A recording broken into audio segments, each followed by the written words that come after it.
yenilemiyoruz. Aynı zamanda geliştiriyoruz. Deli gönlümü bağlamışım, çözülmüyor.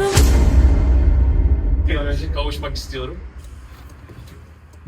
Benim araba değil mi? Küfürlü tepki vereceğiz. Oğlum abi ne yaptınız?